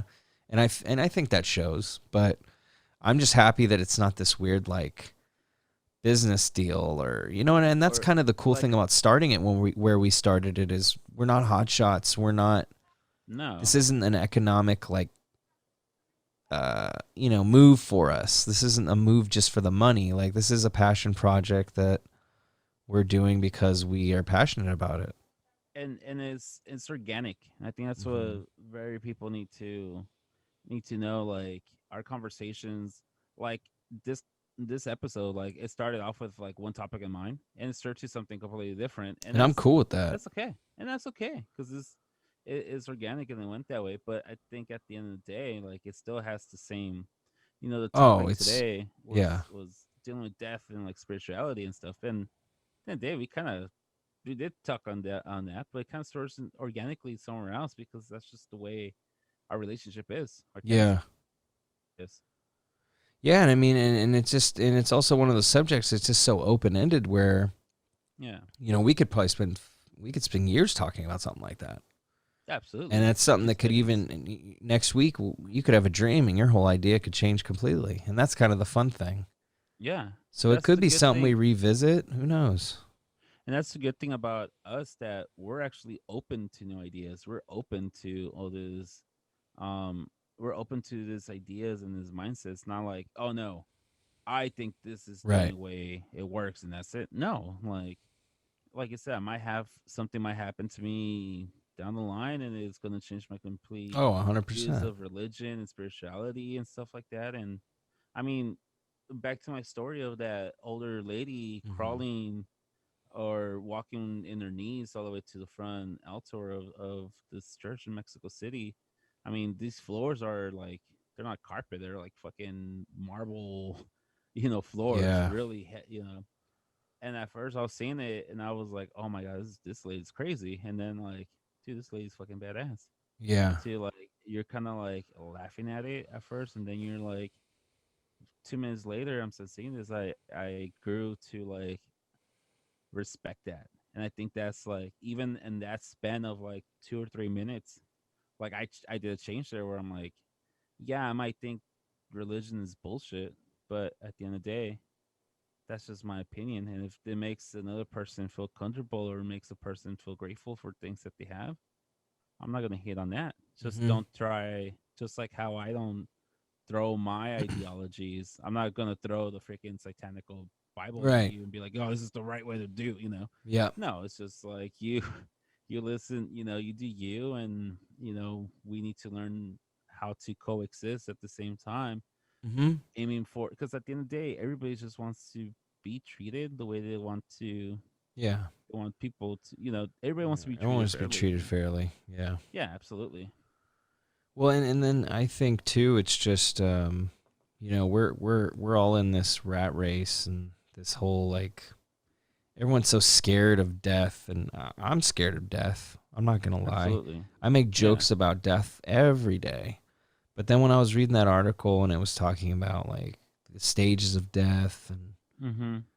I think the scariest stage of death for me is acceptance, and it's Yeah, I think that's the and biggest, I'm not like. well, yeah, and I'm not scared. How do I word this? The scary thing for me is because I dwell, I overthink. So immediately the Mm-hmm. first thing that popped in my head was where what stage of my life am I going to be at? Am I going to be old? Is it going to be next week? Mm-hmm. If I'm old, and that's the thing. The article was really cool because it says your mind always thinks when you're older you're going to feel more at ease, but that's not always the case because No. you're always going to want more time. I don't know if there's too many people out there that are such miserable fucks out there that are going to be like, yeah, thanks God, it could have been last week, but whatever. Most people probably want more time. Most people have, I mean, how many people live fulfilled lives? You know what I mean? And Yeah. eventually they get to the point where they say, I had a great life, and then they realize they did. But it's human condition to never be satisfied. It's we're always seeing new things that might sound cool. So it's just like like acceptance is one of those things where I always go back to, you always go back to family members. And you mentioned, like, have you seen someone pass? And I haven't. I didn't see my mom pass, but I think about it all the time. I'm like, like her acceptance, she, Mm-hmm. I wish I was closer with some of the people that were there that day so I could talk more. And Yeah. that's probably something I need to work on is bridging those relationships more so I could find out things that is hard to find out without a relationship. But, um, finding out like kind of like how her last few moments were, when this all went down, like me and my family, it's been shaky between me and some of my family members for a few years. And Mm-hmm. I don't want to go into detail on here about it because I feel like that's kind of shitty to just Yeah. Yeah. clear the air and like out somebody for stuff that happened, regardless of what happened. um, it's been shaky. So, um, I, my mom was sick for a few years, so some of my animosity, I've had animosity towards certain people connected with my mom, and because I don't feel like they treated her the best, and I don't know, maybe one day I'll forgive, but I'm still not quite at that point. So, I haven't talked to some of my family members since the viewing, since before my Yeah. mom got sick. I mean, I think that's part of the healing process Well, is it's a talking process. and really just that's part of grieving, is talking and connecting with some of these people and getting those moments that you can't really get without them. And that's kind of the importance of people is, you know, we can't always pick our family, guys, and that's the beauty of friendship. And that's something that I've always valued. I've loved my friends and I still love my friends because the thing about Hmm. friends is they get put under a rung under family as far as importance goes based on tradition and these old ideals, but I don't feel that way. To me, I think friends in a way are above because we electively chose these people, To be which part of our to me family. means more. Yeah. Because sometimes, yeah, no, dude, I'm not saying you don't love your brothers. I'm not saying you don't love your family. What I'm saying is you have no choice with those people. Hmm. Now, to me, it's a much more meaningful and much more beautiful thing when I can find people that aren't in my bloodline that I can fuck with or that I love and would kill for. You know what I mean? To me, that's beautiful. And I feel a little more that way than I do the other way. And I'm not saying, that's not a norm. That's just my norm.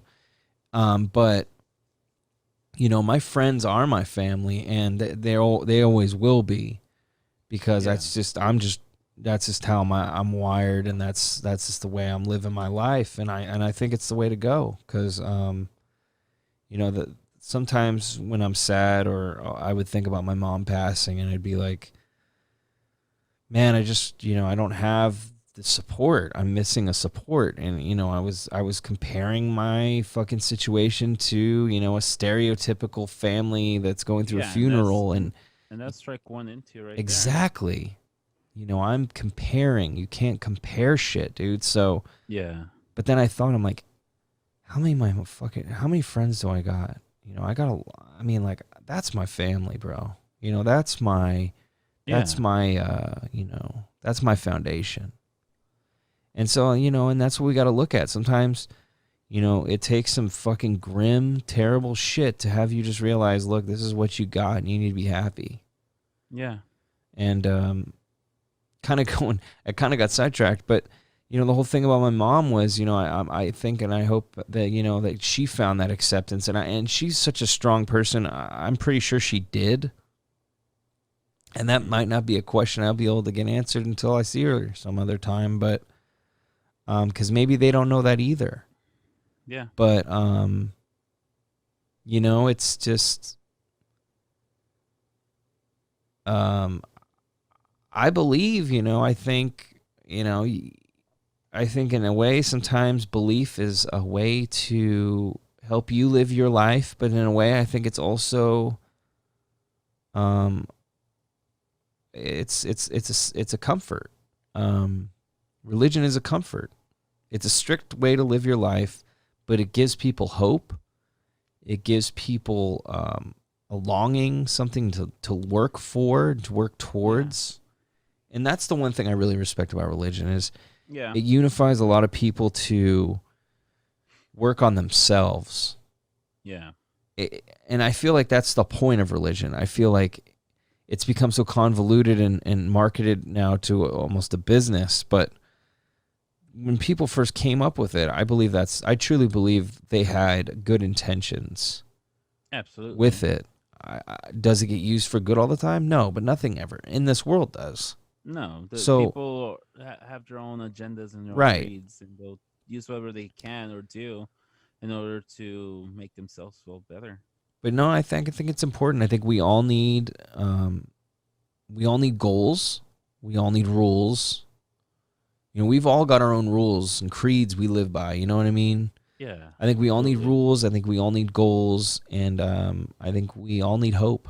Hope is something that isn't taught. It isn't really like disciplined. It's something you just need to have, and you learn as you get older. It's something you need to have because it's so hard to be angry all the time. It's so hard to be sad all the time. Yeah. And if you don't have hope, it's just that much harder to break out of that, you know? And I mean, without hope, or you know, as you're talking about, you're like, I know my mom accepted her faith. Her, Mhm. she accepted she was a strong woman and stuff. And I think in a way, knowing that your mom, well, I should say knowing, assuming that your mom, just for how you knew how she was in her life and stuff, that kind of gives you peace also. Yeah. You can tell. And now what seems to, here's my unprofessional, uh, diagnose. Sounds Mhm. like now you're kind of dealing with the acceptance that no one's the next time you're gonna see your mom or something like Right.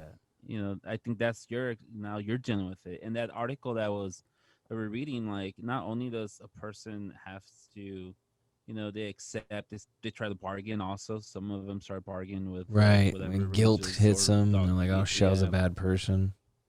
But I feel like those around you that this is happening and that this person's going to pass away, I feel like you go through that brief. Also, you try to bargain with doctors, you try to bargain with whatever Mhm. higher being, for more time or to make things right.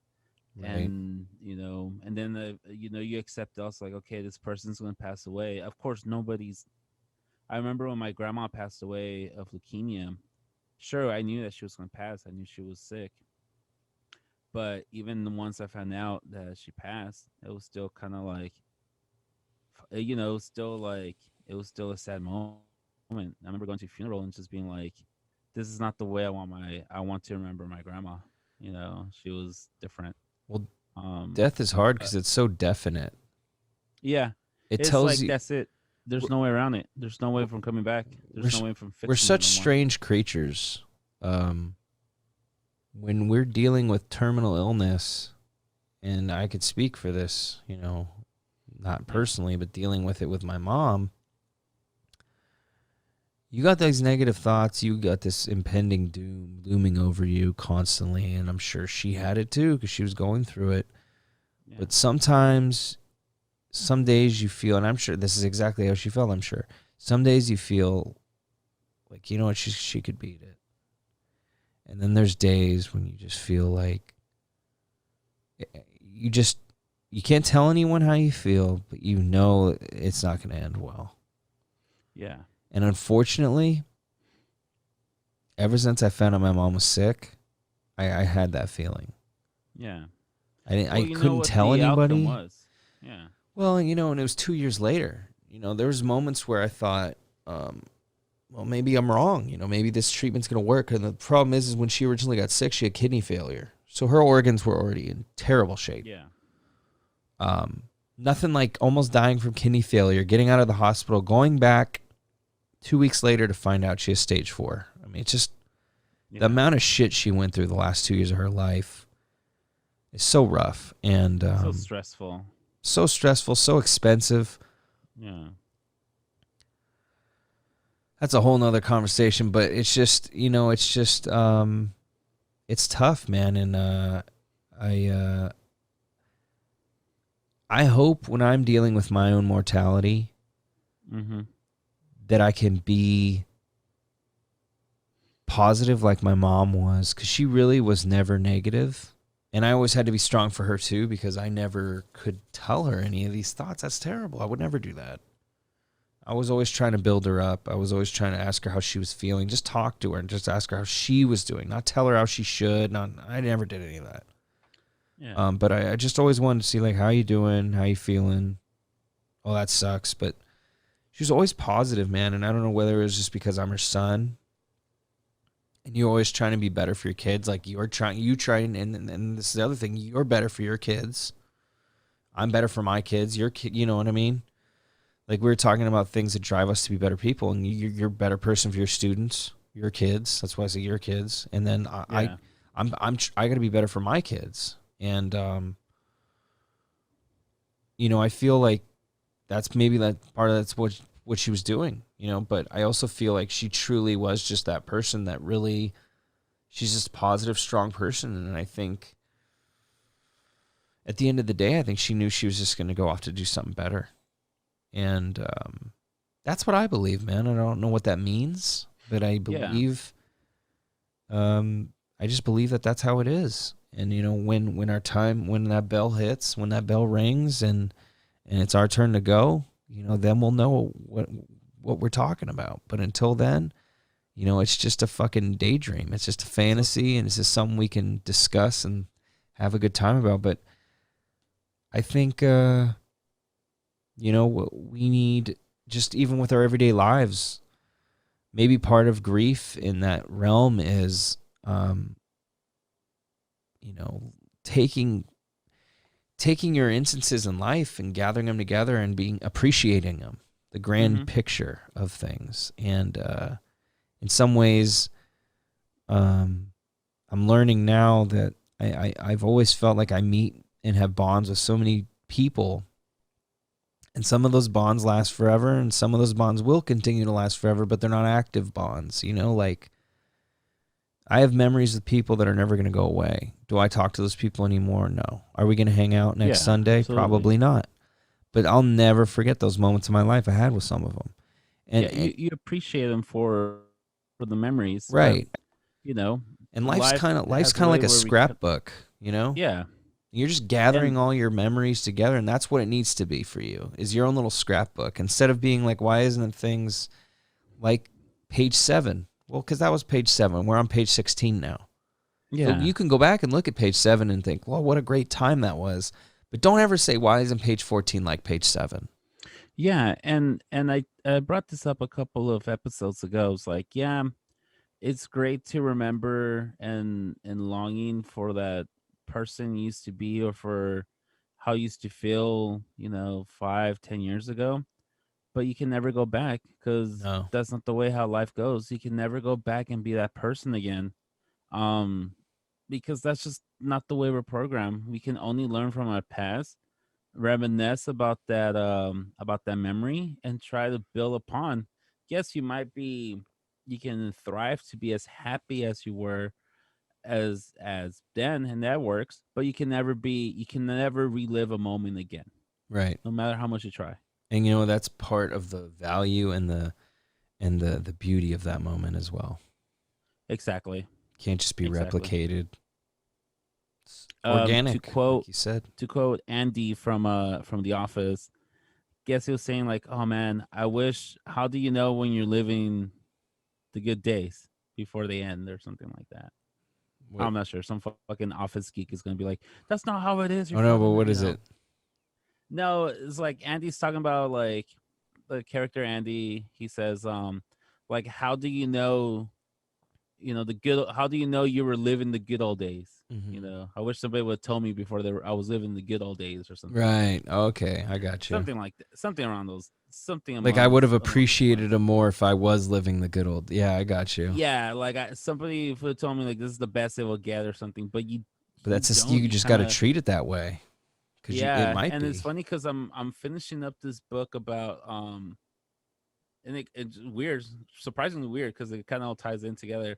I'm finishing up this book about this Christian hardcore band called As City Burns. I'm not sure if you ever I've heard heard of of those him. guys. Yeah, Yeah. one of my favorite bands. They play at the Caravan. They play here at the good old the Cave back in the days. Yeah, dude. The drummer wrote it, and the title's like "How I Almost Got." It's called Backstage.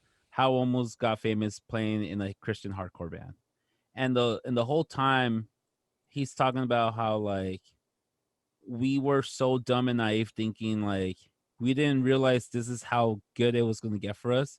So they kept on pushing and pushing, and like I just finished this chapter where he was talking about how they pretty much went on tour for like 10 months nonstop.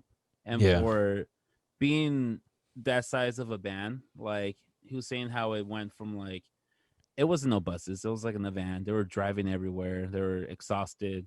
It was like 10 weeks of nonstop shows every day and driving, no breaks. they were just exhausted, Mm-hmm. exhausted. But they kept on playing because they thought this is, if we just do this tour with like under oath, we're gonna get It's our famous. big If we do this break, tour right?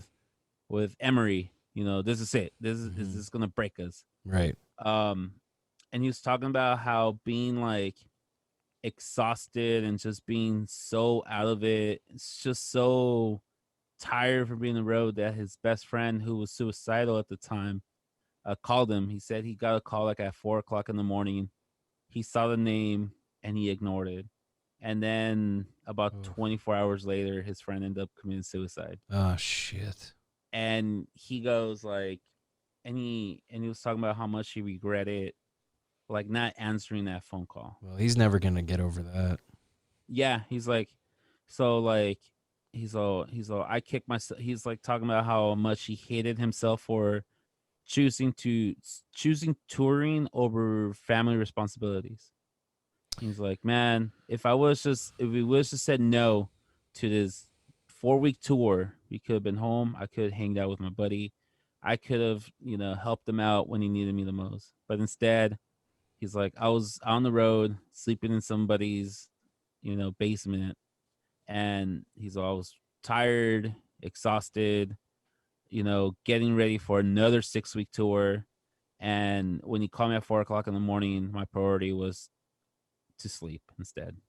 Yeah. And he said like the next day he tried calling, he tried calling and calling, and Nothing. then no answered, and he was kind of freaking out. And then finally, like, he get the telephone call that his buddy passed away, and yeah, it sucks, man. And it kind of goes with like dealing with death and unexpectedly, and how sometimes we choose one thing over other, over others, but sometimes we're so focused on ourselves that we don't focus on others. So Yeah. yeah, that was just it was interesting what you were saying, and it kind of tied with this book that I'm almost done reading, which is a really good book. I highly recommend it if you're like into the whole like hardcore What's it called so metalcore. people can look it up Yeah, I have it or right even here. show it? There we go. It's called Backstage. Oh, cool. How I How I almost almost got got rich rich. playing drums in a Christian hardcore band, and it's by Aaron Lungsford. He was the drummer for As City Burns. Wow. And oh, check this out. And look at my bookmark. Hey, Hey, nice. Shameless um, plug. yeah, but it's a cool book. Like he talks about how he joined the band, how they went from being nobodies to like getting some sort of fame, and how like it was just so difficult thinking. He starts off by saying like they play like a sold out show at their hometown at the House of Blues, and they just finished their tour on their first record, and they're about to record their second record, and they're saying, oh man, this is it. This next record's gonna like put us in the with Right. the big guys. And then he's like, we didn't realize that that was our peak of our career, Well, playing at the sold out yeah. show. And you don't know that you're living in those times. You don't know what the good times are, but like you said, you have to appreciate each day for what for what it is and what you have. Yeah, dude, and he's got to also realize he was able to put out a fucking book about it. So it must have been a pretty cool fucking spot in his life if he could write about it. Because how many Yeah, people would want to read a book about a band that just didn't do shit? It's probably not a very yeah, good book. So clearly he's got some cool stories and some yeah. insight to provide. And I And guess it's this a is maybe very it'll lead him onto a different. And that's just how our lives are. Our lives are not literal, dude. Like that's mhm. what I'm learning and have to remind myself every fucking day I'm awake is life is not literal. Like He definitely our takes a very path honest goes approach to it. somewhere. Yeah, and he definitely takes a very like honest approach to it, and it's like he always tells us like, dude, I was so young and naive. We're so young and Yeah. naive. Like we're 22, 23. We Hmm. we didn't know better. We're just dumb kids who thought chasing our dreams, Yeah. thinking this was gonna be it. But yeah, like we just gotta learn for every day for what it is, and love and accept it, and try not to live with regrets. And doesn't mean go be Hmm. a fucking asshole, Right. Just but just Follow look your back and gut. really think to yourself. Yeah. You know, just that, like you said, put some perspective in your mind. Like, if these were your final hours, how would you be behaving? And if it's different than you're behaving now, then you should probably consider some life changes. But Yeah. for the most part, I feel like the main things we want to change about ourselves is mostly our perception. So, Mm-hmm. um, you know, we can always do that, and I think we are doing that. I think I've learned, and if it's anything I've learned is we need to stay busy. Absolutely. We're those type of people. We need to feel productive. We need to feel productive. We need to have meaning in our lives. We can't just be trophy husbands or just spending money, and it's just Mm-mm. not going to work. That's just not how we're wired. Mm-mm. And I'm happy that's not how we're wired. And it's going to be Yeah. fun to see how this evolves, man, because I was doing some idea and some math in my head. I'm like, you know, if you do 2 episodes a week, you're pretty much doing about 100 episodes a year. Yeah. And typically the rule of thumb is with any business or any adventure, you're at least working a year probably before you're seeing anything out of it. Yeah. Absolutely. So I'm kind of looking at it like this. Before I can put in even any, and even then you can't really put any expectation on things. But my goal is, once we reach episode 100, I feel, and it's not even a goal, I'm just telling you a feeling, Mm-hmm. it's going to be much different than it feels right now. And I think that, and Absolutely. I'm saying that in a good way. I think we're going to, 100 episodes deep, dude, not only, and this is just this pod, not the other one you're doing. So, Yeah. one, our chops are going to be like insane. And it's just, I just feel like, you know, we're not lazy. When we work on something, we work on it, and I'm really excited to see how this is going to evolve and what doors it's going to open for us, man. I think it's Yeah. going to And at the be very really good. least, 1 year of having this type of conversations and back and forward, we're gonna feel so much better about ourselves. Because I Yeah, already than we feel did better when we about started. ourselves. Yeah. Like, I know the first episode was super dark when we were talking about our truths and our own hells. Um, but like after accepting certain things and like changing some mind perspective and just like being involved with the L3 pod again, and being getting that active again, and started slowing and doing everything again, and then doing Tales from the Head podcast also. It kind of just airing it out, having that opportunity and that space to be honest and just open. I think that really really helps. Yeah. If it helps others, that's cool, but I feel like it helps us a lot. It's just it's just airing our concerns and our fears and our insecurities, and just airing them out to the world and see where they go from there. Yeah, and just chopping it up, you know, and having fun. Yeah, That's absolutely. what that's what we got to do, man. That's what we started doing. That's how we became friends. We're hanging out. So Yeah, it's like I'm exactly. glad we're still doing what we started doing. And I'm glad we're still talking Doing about what we're music. doing what we're doing. What, 15 years later? Shh, or more. Shoot, man. Probably around Probably. there. 15 or 16. Yeah, it's it's That's it's, a, it's crazy. definitely the teens. We've almost known each other a legal amount of years. That's true. That's true. Which If is kind of if our crazy to think friendship about. with if our friendship was a real student, a real person, they'll definitely be one of my students for that I mean, night. here's the thing. In New Jersey, our relationship is already at the age of consent, so There you go. don't ask me why Jersey's a 16. I don't Yeah, know, but we just know. there you go. Yay. Going to Jersey. Going to Jersey. Yeah, but no, definitely. And I think like it's funny you say like here we are still talking about, which is music and in movies. Here we are talking about what we originally bonded over, which was music and movies and just having a good time. Yep, and I don't think that's going to change. But Yeah, I'm that's glad. I'm cool. glad we're able to Awesome. do it. And it's not just like strangers. It's, you know, old friends. And I think that's the beauty of it all, man. Oh, for sure. For sure.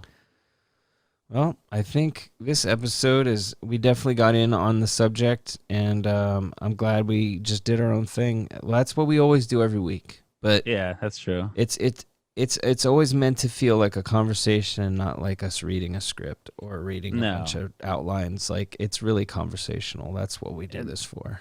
I'm sure we'll touch on those subjects that we talked about earlier. Yeah. Well, they'll come up once again in the future because Yeah. we change our perspective. So Oh even though we yeah. says one thing, even though a couple weeks ago we're saying that we're saying that we were ashamed of listening to George Michael, or we had guilty pleasures of listening to George Michael. It Not might anymore. change to something else. Maybe No, maybe they're not going to be so guilty anymore. no. By the way, I need to change my guilty pleasure now. Is I realize who's my real guilty pleasure. All right, go for Uh, it.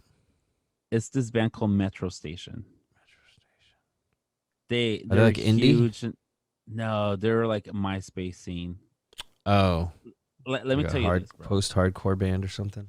Oh no, the bad MySpace scene music. So like very electric pop kind of Oh, stuff. So okay. Wasn't Carla into the shit like that or something? the singer, he's his name is one of the singers, his name is Trace Cyrus, Miley Cyrus' brother. Are you Uh serious? sla- yeah, Are you slash really? Billy Ray Cyrus' son. And then the other singer, remember Hannah Montana? Of course you remember Hannah Yeah, yeah. Montana. Hannah Montana's friend, the actor, his brother was also a musician. So is Hannah Oh, Montana's brother jeez. and like, So it's like yeah, the is Miley Black Cyrus' Sheep brother. Disney band. Yeah, exactly. That's exactly what it is. They're like, we're the And other siblings of the people that. Yeah. yeah, and they have this super electro pop song called "Shake It." That was like their biggest Metro single. Station, shake it. Yeah. All right, And the chorus like shake, shake, shake, shake, shake it. Shake. It's super. Oh my god! But it's funny because I need to like write it down. Trace Cyrus like used to wear like Suicide Silence shirts and Usher Parish and like Acacia Strain, like all these hardcore metalcore band Yeah. t-shirts, and you see like how like he's covered in like completely covered in tattoos, and like he used to have like the the scene hair and everything, but just this music he was singing was like super poppy electro pop, and this is my It's so guilty weird. pleasure. Like I listened to that album, and I'm like, this is all really good ass fucking songs, and I'm kind of ashamed like driving around, like I wear my shirts with like inverted crosses and pentagrams and shit, and I'm listening to super poppy ass shit. Nah, Yeah, dude, who cares?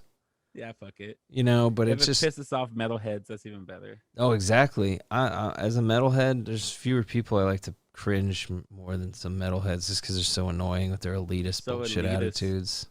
Yeah, They're so elitist. so elitist. That's not metal. Good. Good. Neither are you. Your mother's hip Yeah. is though. Shut up. Yeah. You fucking you fucking poser. Just because you Fucking, we would kick your mom in her metal hip. just because you have a freaking Exodus patch, this doesn't mean you're fucking metal. Yeah. Yeah, you're Although that is a good band, but it it is is. It funny. is. I That's a was good listening to him earlier. That's why I'm like that's why I brought that like Exodus. Fuck shit up, dude. Exodus and Here's like a random thing that has nothing to do with the story or this episode, but if Exodus didn't have, oh, this is such crap because it was in the Murder in the Front Row documentary, which I recommend anyone who likes thrash metal. uh-huh. But Exodus was supposed to, their Bonded by Blood record was supposed to come out before Kill 'Em All. Really? Yes. Exodus and Bef- Metallica were basically butting heads as to who's going to be like the first big thrash band. Yeah. Because in the Bay, I think Exodus was bigger. Yeah. And also Kirk Hammett came from Exodus. That's true. So Um, when Dave Mustaine or whatever left, well, that's when Kurt, no, yeah, that's true. That's because true. Dave got Because kicked Dave out, and then Mustaine was Kirk, the lead yeah. guitarist, and then he was an alcoholic, and they kicked him out. But anyway, it's crazy because Bonded by Blood got held because of record label bullshit. Was like almost held hostage for 2 years before it came out in '85. It was supposed to come out in '83. So Oh could you shit. imagine if that record came out before Kill 'Em All, Yeah. or even just the same year? Yeah.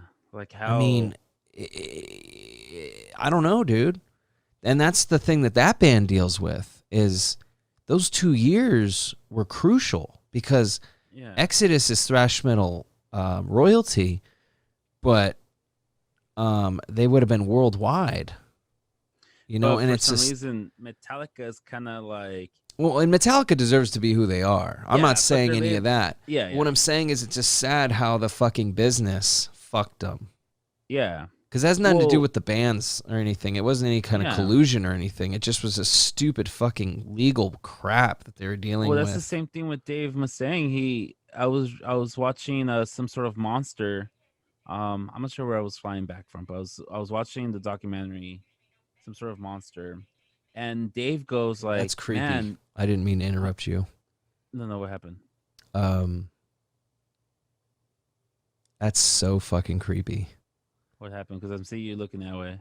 Yeah, I'm in my studio by myself, Uh huh.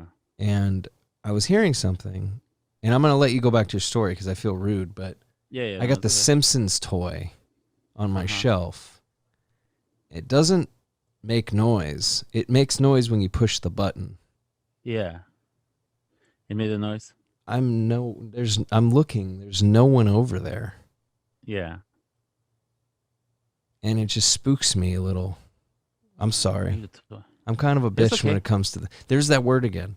But no, Yeah, yeah. I No, it's believe okay. in ghosts and I believe in creepy shit, and I kept hearing things and I kept thinking Yeah. maybe Steph's in here. So no, it's cool.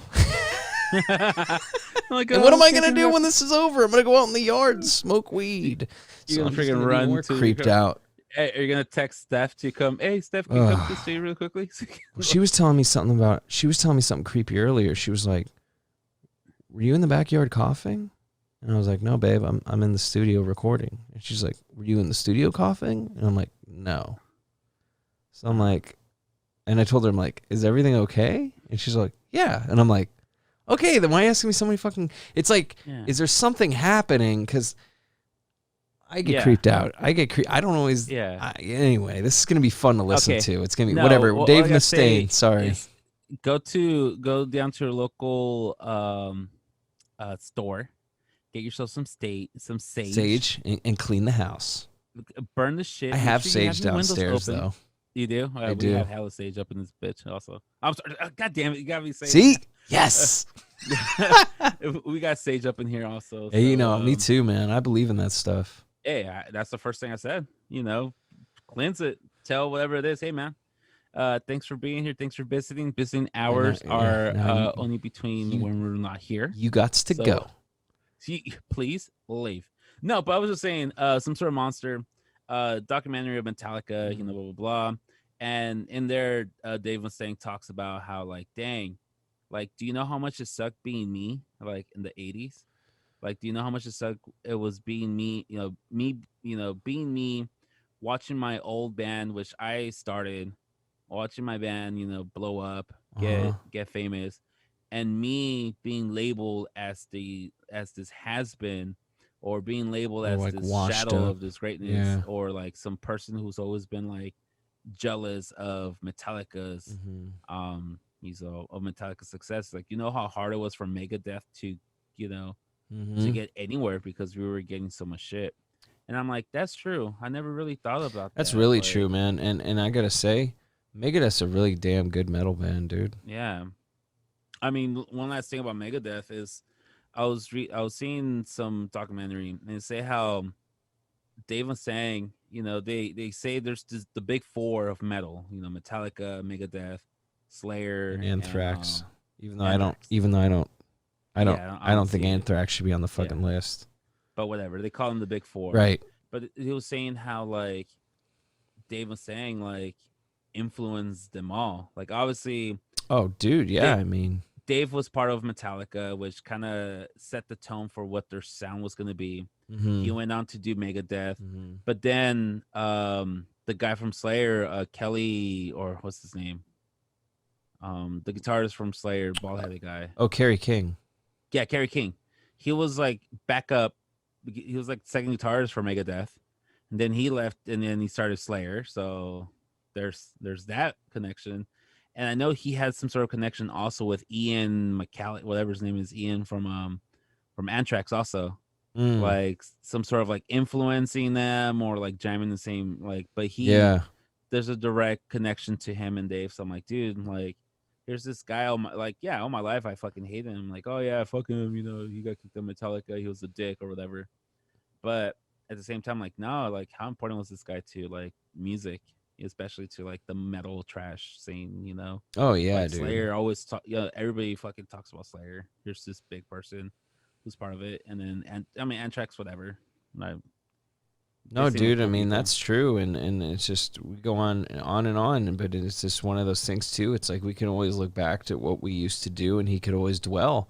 But then he Yeah, can look at his accomplishments and look at the fact that he overcame so much adversity and still became a household name. I think yeah, that's more cool, yeah, and like he did his own legacy. Metallica yeah. wasn't his band. He No, was he part of just that band, but Megadeth was his band. Anything he did and everything that band did was him, and was had yeah. his stamp on it. And he wouldn't have had that much creative freedom in Metallica.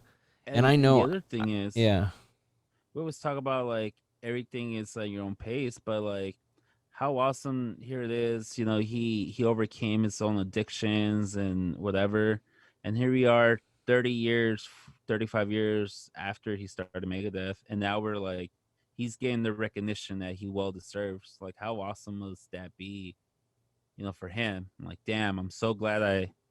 Yeah, I'm pretty sure he doesn't care, but I think everybody likes to be recognized for their accomplishments also. yeah, I think so for sure. And we should recognize people for the accomplishments. Oh, celebrate your success, people. We, Yeah, we've absolutely. been saying that since we read it, and I'm gonna keep regurgitating it on here because it's one of my favorite things to say. Celebrate your success. We need to learn to do that more. Yeah, You know, and that'll help us get to it and enjoy it that much more. And I think that's what we need to do. So, absolutely. and on that note, I think it's good. I think I'm going to leave the spirit up here, and then we'll just continue this on the next week. Sounds good. And yeah, man. Remember, get some sage, burn it out, and if you need to, text Steph to come in. My sister does that all the time. Like, she'll watch scary movies and then she'll like scare herself, Mm-hmm. and then she'll be like, "Hey," she'll text me like, "Hey, can you come check something or Yeah. something?" Like, Make sure she'll I'm not make going up to an die. excuse. Yeah. She'll make up any excuse just for me to go to like be something as simple as like, "Hey, can you turn off my light?" I'm like, "What the fuck?" It's like, "I'm scared." Okay, I'm like, "All right, fine." Yeah. Or Yeah. like, or like, I think she told me like, "Hey, I think the dog's outside." So I'm like, I'll go and open the door like to let the dog in. Of course, there's no dog in there. But my sister would come out and be like, "All right, cool. I just want to get some water." And like, Yeah. She was just scared. yeah, I get it. exactly. I'm like, "All I right, know. cool." And then No, it's like I gotta do that. I gotta get the dog inside because I let him out, and I know we get coyotes, so I gotta make sure he's still alive and not a carcass in the backyard. that'll be an He'll awkward be all right. He'll be conversation. fine. There'll be an awkward Next conversation with the week, kids tomorrow. Yeah, dogs. No, I'm kidding. How to dealing with deal your with the pet. loss of a pet. I'm just kidding. And I'm pretty sure No, that's I'm like an kidding. That's old. terrible. The obvious. I'm pretty sure it's like an old like his own episode at his own. Oh, dude, I don't know. I'm not gonna do that, but I'm just making. We're not ready for the I'm tears trying to yet. make light of the fact that I'm super creeped out in my studio by myself right In your now. studio. Don't leave me, Danny. I'm scared. You better go get. You better take your ass to church. I guess it was today. I guess Better I take should your have ass repented. to church during the week. Get some freaking holy water, and just drench the whole room with it. You know what makes it funny though? The only funny part about this creepy situation is that Yeah, you watch The Simpsons, right? absolutely. Yeah, So it's fucking Homer and comic book guy. I have this little thing. They're at the comic store. And yeah, so he'll say something. He's like, please keep your hands off the display case, please. And like, yeah, he'll say all these dumb things, but that's why I was getting freaked out because he doesn't fucking talk. You have to yeah. push this fucking button. And You have usually I to push keep the the button. thing off because Champ plays with it. So Yeah, you now don't I'm want to kill just the like, battery. what is going on? That's Chucky when the mom opened the back Oh, to yeah, and the see it. batteries weren't there. Yeah. Oh, that part was scary. Oh, that's That fucking was a good creepy. movie, man. The first Child's Play. Oh yeah. Oh You yeah. bitch. Oh, there it is again, see? Yeah. Well, But when that Chucky does Charles it, it's man. okay, right? That Charles. Hey, we're just quoting it. We're I'm just just quoting quoting it. it. All right. Well, good luck fighting those demons. Yep. All right. I'm gonna exercise some of these motherfucking demons. All right. But Talk soon, sir. we'll see you guys next week. Thanks for tuning in. Bye, everyone. Later.